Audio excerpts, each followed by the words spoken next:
What's up, world? We are back. Season 3, the big 3.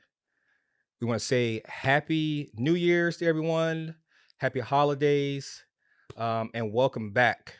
Tonight, we got our first guest of the year, DJ, music producer, label manager, my homeboy Kurtz. What's up, bro? What's up, dog? How are you? Happy Good, New Year. good. Thank you, bro. Thank you. Yeah. So, man, how's everything been? How's the beginning of the new year and end of the last? For sure. I mean, it's been good, man. Honestly, I can't complain. Yeah. Had like a month off of my work, which is always good. obviously amazing. Can't complain about that. Went on vacation. Also finished out the year with my last release. Okay. So that was cool.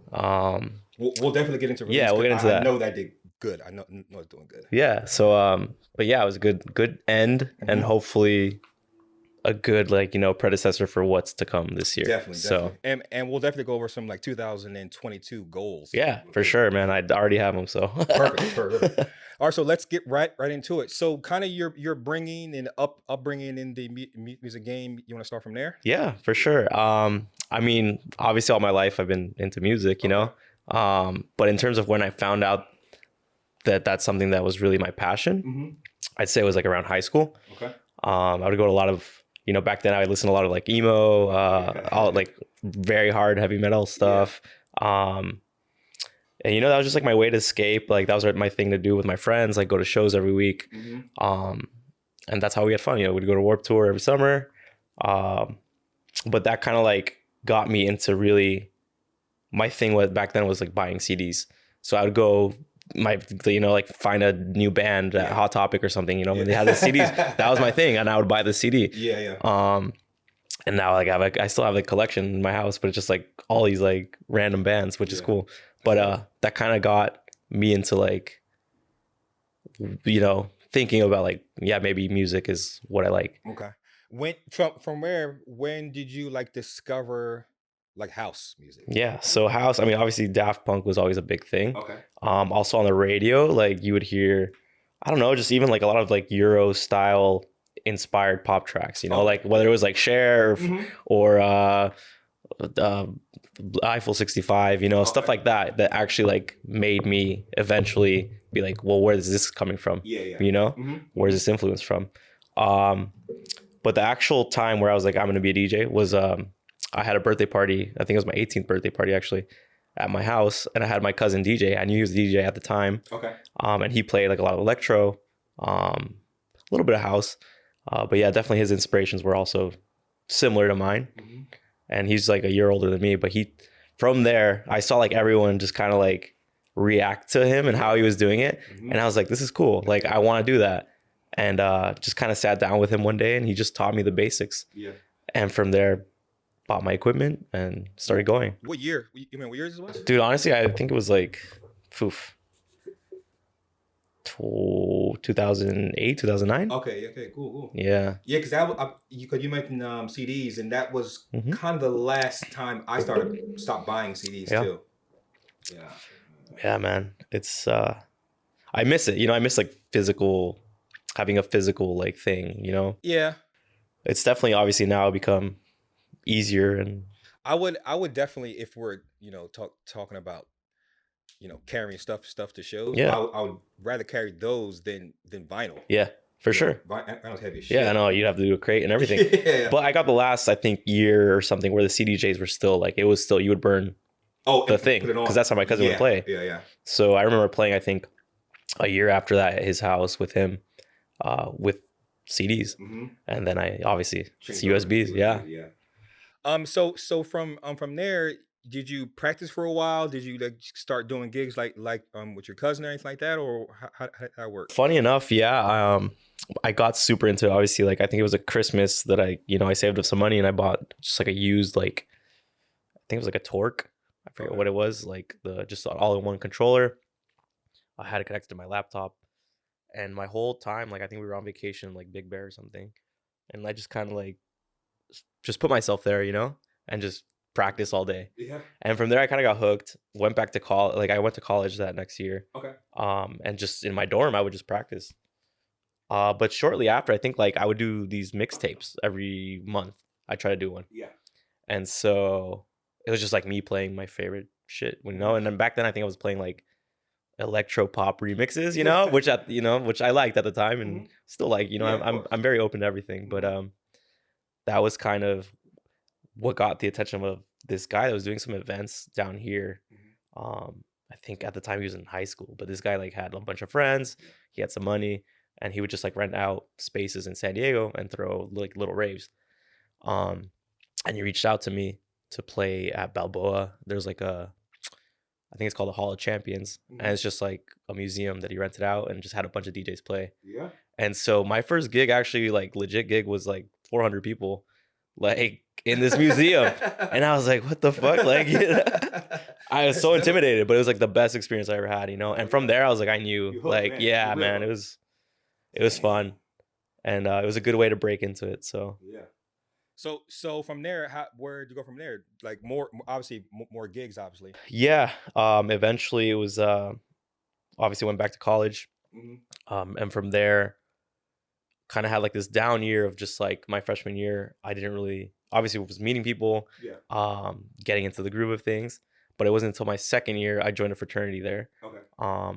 And we kind of changed the game at the campus because nobody really had DJs at their houses, and I was like the first one.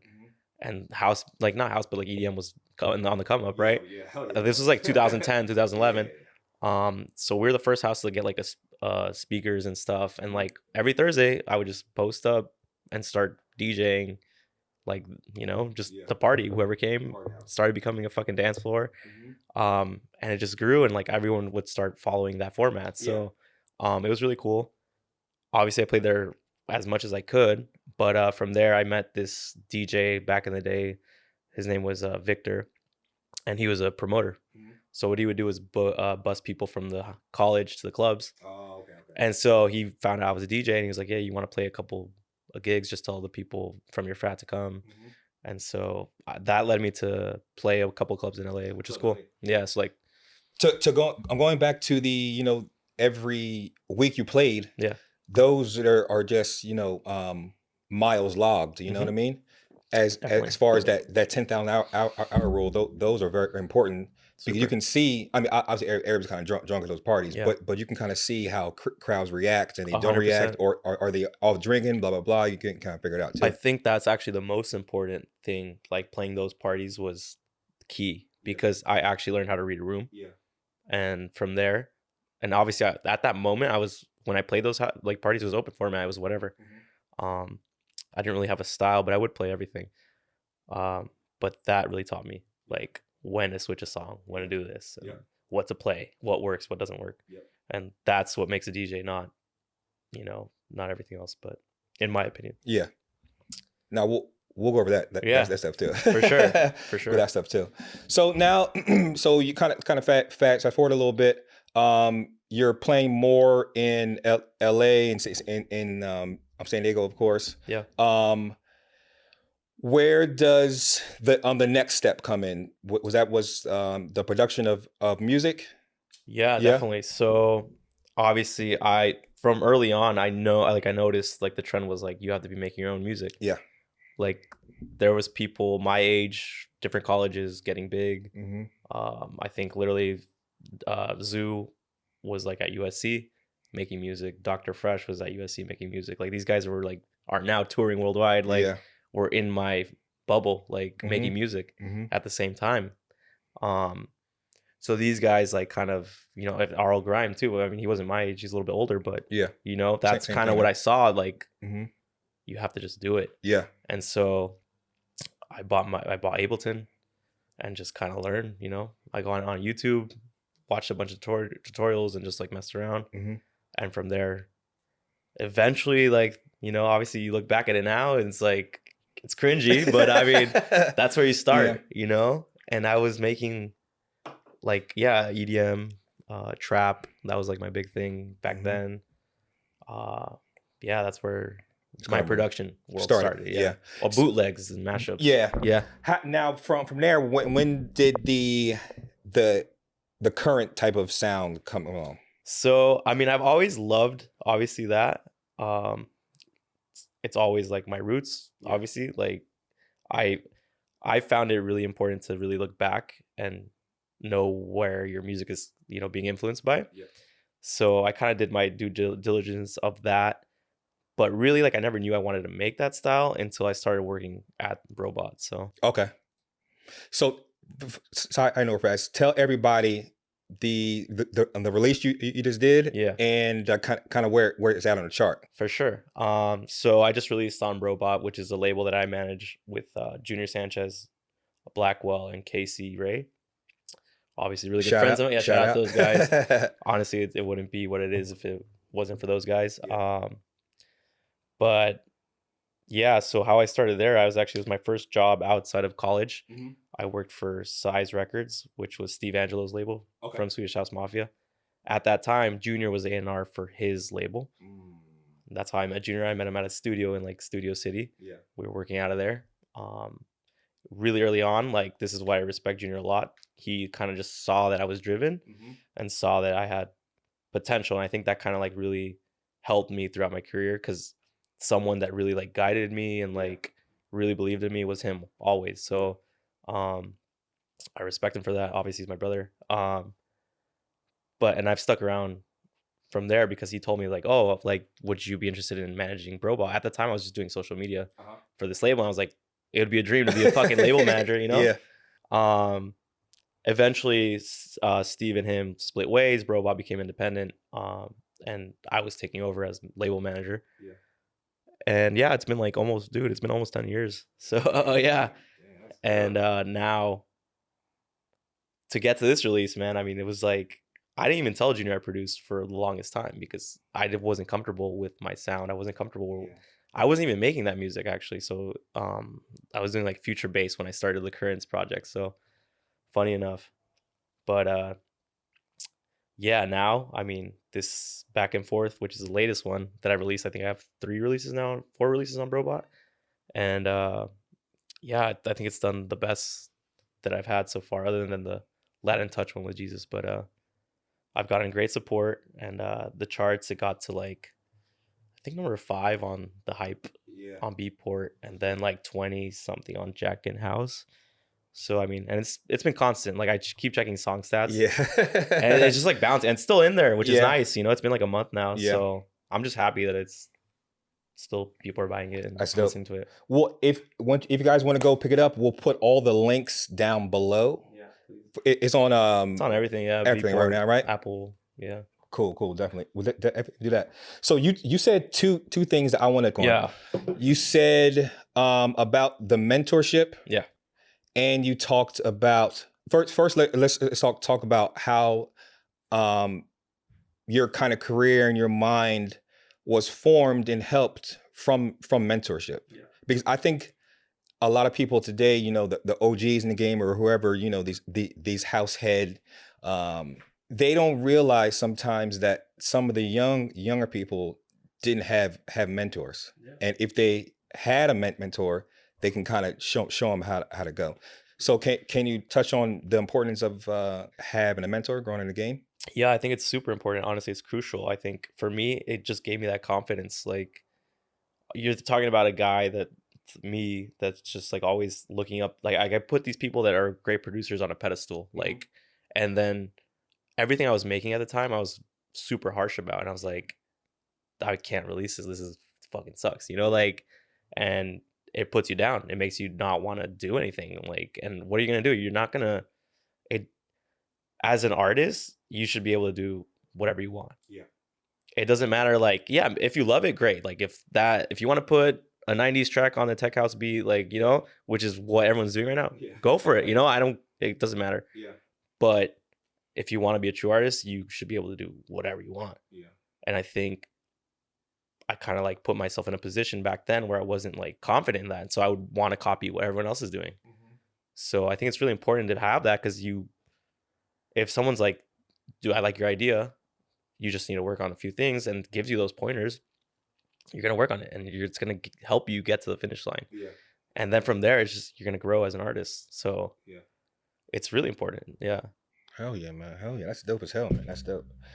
And the other thing is like you kind of discussed and talked about it right there about just finally just doing it. Yeah. Stepping off, the ledge per se, and doing the action. You know what I mean? At what point did you kind of just say, "Fuck it, I'm gonna do it"? And that's funny enough. That's literally because of Junior. Yeah. Like, I think I had this whole like all these tracks that I was like trying to do with the old version of the Currents project. And I was just afraid to put them out. And he's like, "Why are you afraid to put them out? Just put them out. Like they sound good." And I'm like, "Fuck, like I guess, yeah." If this guy's telling me that, yeah. that's huge. Like I want to put it out. Yeah. So you kind of, I think you need that. Like everyone needs that. So, and you just have to. It's like goes back to that. You have to do it. If you never do it, it's like I could have so many tracks that I had back then when I first started producing, just like all those other guys that were producing, and they actually just kept doing it, and now they're touring, so you just have to fucking do it. Doesn't matter. Yeah. As simple as it is. Hell yeah. So let's go back to 2020, the beginning of it. Okay. Yeah. At what point, like in party, you're at Brobot, right? Still, yeah. Brobot still. So this is a couple months pre-pandemic. Okay. What plan did you guys have, if you can talk about them, compared to which ones actually came through because the pandemic hit in March? The biggest thing I think, which is nice being with Brobot, is like Junior has a lot of connections in terms of when we have AD or WMC. He's pretty good about getting, a couple of venues secured with a really good lineup, just to promote the label. So we've had some really cool events in the past, but unfortunately, COVID hit, and that really delayed both of those, and we still haven't had one. Hopefully this year goes through, but also even Ibiza, we've had times that the labels had parties, but it's just not right now. Obviously that happened. Our issue was never like the putting out of the music is always going to be, we didn't care because we were going to do it. We had to stay like, if for us it was like we just have to stay relevant. It's just keep putting out stuff that we like. That was our strategy. It was never like slow down because it's not open. So that's kind of how we took the approach. And I mean, we just put out stuff. The biggest thing is like, I think, is that we grew out our mailers, or like our promo for the label, like really grew during that year. And now like a lot of the tracks get some great support. So that's what I'm really proud of. Like we took that as like a way, obviously live streams were huge, right? That was the thing. A couple of the guys started doing some, but it wasn't that big. But what we did was like get a lot of support on live streams. So so you'd get these cool DJs playing the label tracks, so we stay relevant. Did you guys not like the live stream because you guys didn't like feel it, or it just wasn't schedules couldn't align, or it just wasn't? I think we did like a couple. It's just like it's just like organizing is like a it's extra work for everyone. Not that we're lazy, but it's just more like really finding like the ones we did, like also like it's just like finding, is it worth it, at the end of the day? Like how many viewers are we gonna really get? Obviously there's a lot of competition during the quarantine, so everyone's doing it. So more of our goal was to like partner with someone if we're gonna do it. I think Junior and Demir actually have a joint label. It's called Culture. So they did one with Beatport. Shout out to Demir too. Which I managed for a bit as well before my job. But we did one with Beatport, which was super dope. During the pandemic, Junior did one with Beatport as well, solo. He did one with Insomniac. So like that's how we would, have them play the tracks that are out. True. So we never really we never stopped. I think that's the big thing. And the flow of music coming in was pretty consistent, or did that slow down too? So because I know some artists, excuse me, I know some artists, they didn't want to put out a lot of music during that time because they had nowhere to play it, and then it'll get lost in the shuffle. So I mean that actually happened with my other EP, the What You Get EP. I specifically saved it for the summer because I thought maybe shit would be open. And there was a couple of shows. Yeah. It got played a bit, which is good. But yeah, I mean, our demos are like we get a lot of demos here and there, but it's just like what fits, you know. That's the problem. Yeah. But we were able to, you know, at least have once a month a release. So yeah. It wasn't bad. And that's a good lead into my next question. Being a label manager, because a lot of people don't understand kind of how a label's ran. They just think, you know, they get sent in music and it's out. They don't understand the process, you know. Yeah. Would you mind breaking down the kind of different layers, the kind of the hats you use, and then kind of those general ideas? Definitely. I mean, like just today, like we had our yearly catch-up call. You know, it's just like have the team together. You know, we have our A&Rs. We have Junior, who obviously approves everything at the end of the day. He's the owner. And me, who kind of just does, like in a way, the dirty work, right? So it's like, the process today was like figuring out the schedule. Okay. So ideally, we want to do 2 releases a month, just because that's what we're comfortable with. That's what we can put out. And you know, I think a little bit of more than that is like too much. You're feeding people too much shit, and that doesn't mean you're putting out quality necessarily. So, but yeah, so what we did was just skim through all the demos we have. We had our A&R team, which is Jamel and Casey, you know, go through, I don't know, right now we had like maybe 15 demos that they went over. And then they're like, these are the ones we like. And I'll reach out to the artists and be like, yo, we're taking these. From there, I get their information. So that means like whatever we need for the contracts. So it's like publishing, addresses, emails, names, credits, everything. Masters, radio edits. And then I have Jamel, who's also who's the A&R. He's also a designer, so he'll do the artworks. Okay. From there, the artist gets the HOA, which is the contract. They'll go over it. If they have any like changes, they'll tell me. We're really flexible, which is nice because a lot of labels don't let you. Yeah. A standard deal from what I've seen is like 50-50. Yeah. Some people fight that, some people don't. But for us, it's like we don't care because we just want the music out. Like we just want to represent something cool. Yeah.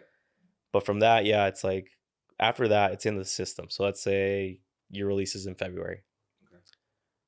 I usually like to start promoting stuff a month out in advance. So what I'll do is I'll send it out through our in-flight, meaning like all the DJs that we have on there. They could be anywhere from like Jamie Jones to, I don't know, radio DJ, so Danny Howard, whatever, you know, people like that, or blogs.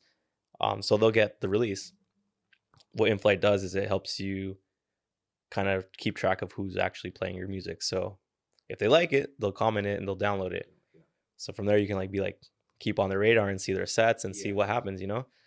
And it's happened that we get a lot of really good support, which is nice. And then yeah, from there you want to use that. You want to use that as promo for the release. So when you already have like 3 weeks already of people playing it, you have content. Yeah. So by the time we get to the release cycle, it's like we have all these videos. We have the videos, we have the support, we have like the actual videos of people playing it.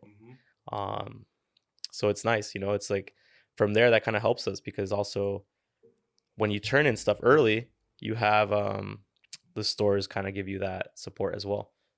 Yeah, as far as like pre-orders like that. Source, yeah, all that stuff. Yeah. So you want to turn in your stuff like a month in, because that just gives you the advantage. There's people that, you know, and with my current job, these are people like you're talking about, like pop artists, like worldwide. They'll turn in the song like the night before, which is crazy. But they're at that level, you know, and we're not, you know, we don't get that priority with Apple or Spotify.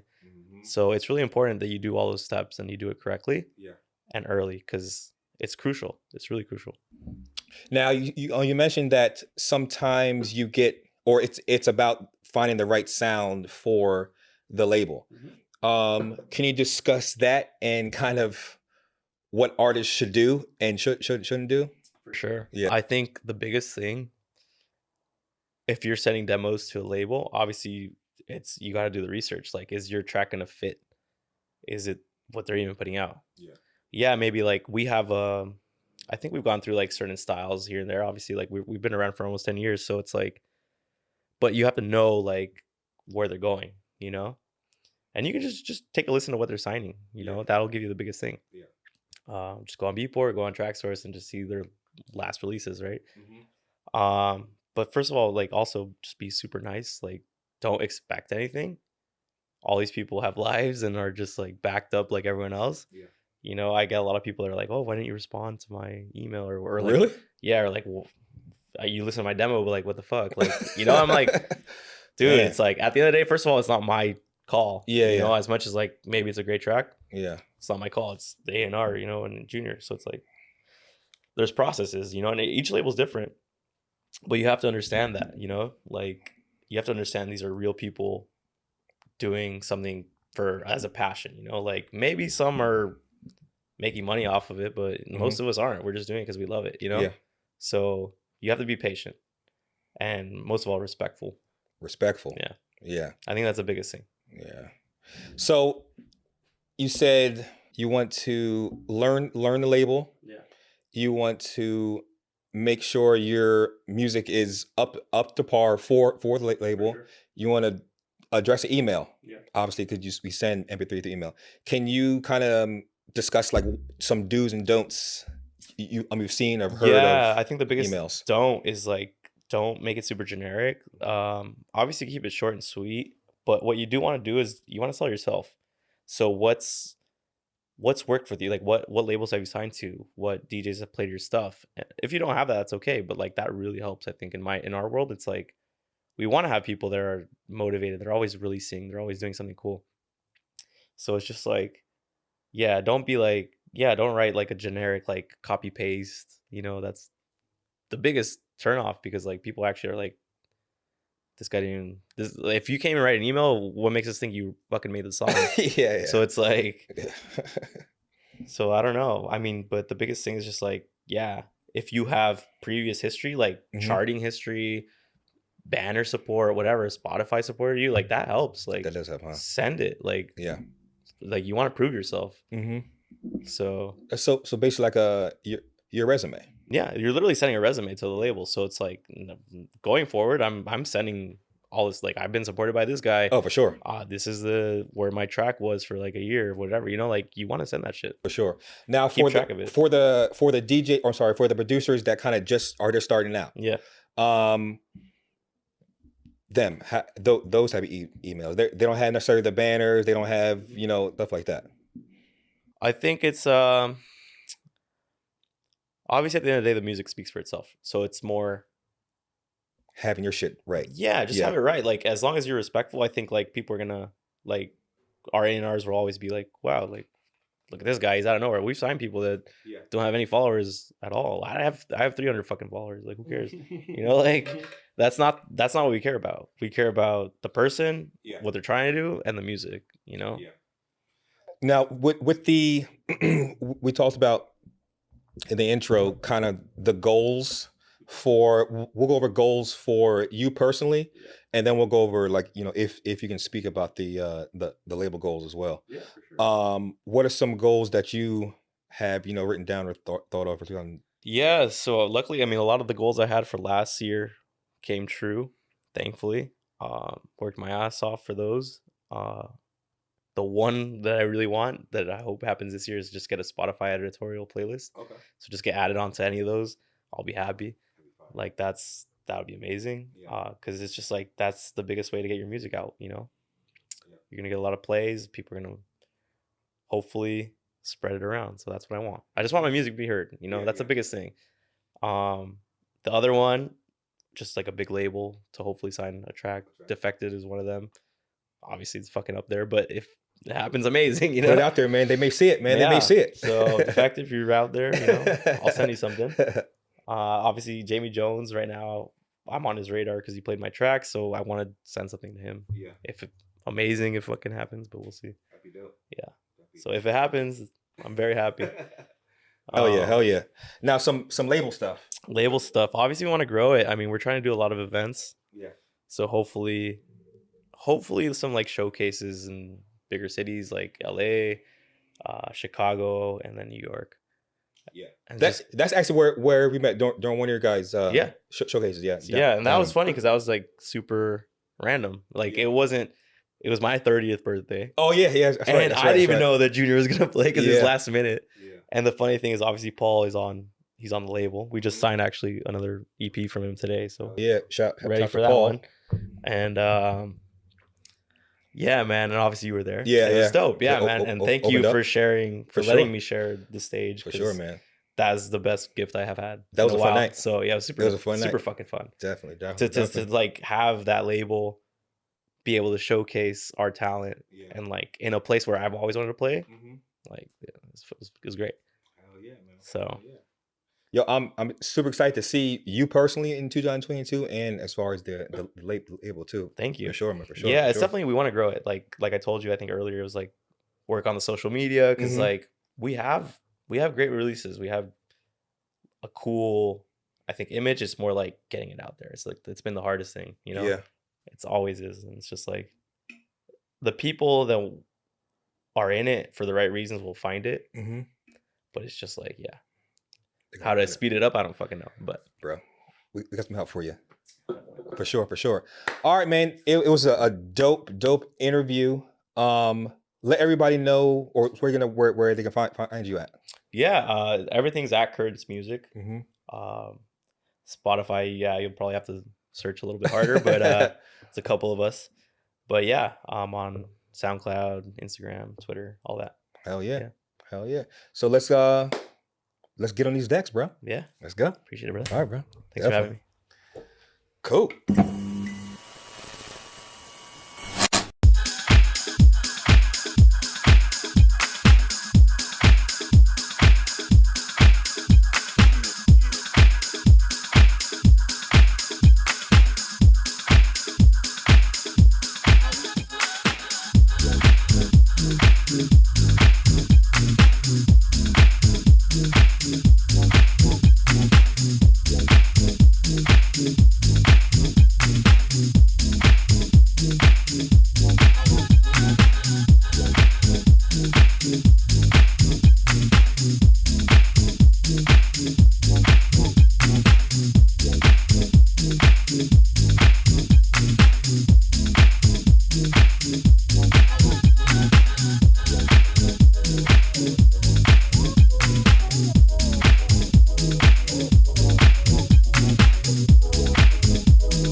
like you, but I love you any kind of way. Just say what's on your mind.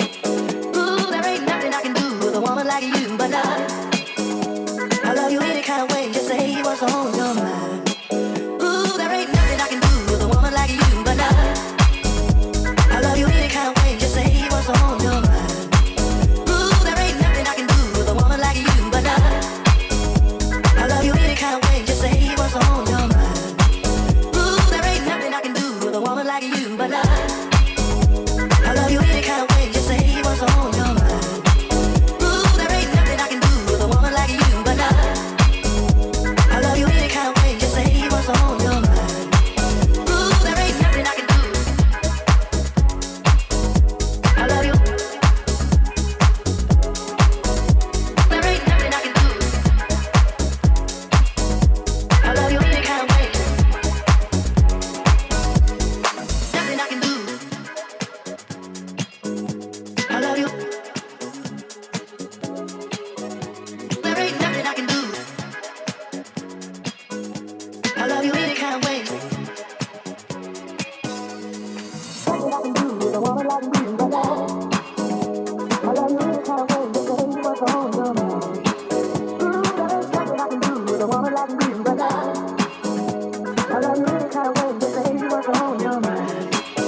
what you like.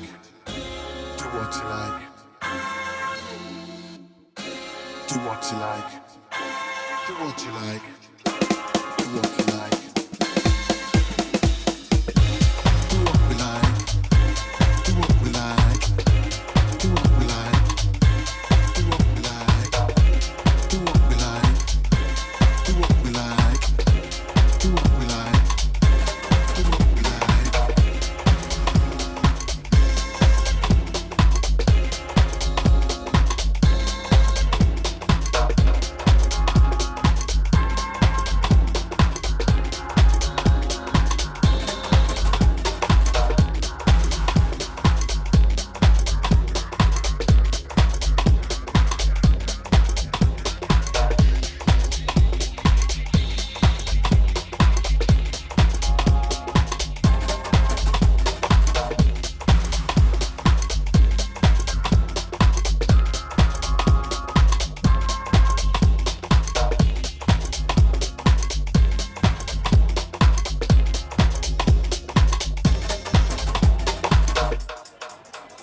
All day, all night.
Do what we like.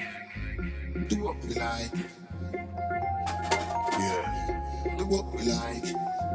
Do what we like. Do what we like. Let's do this. Do what we like. Do what we like. Do what we like.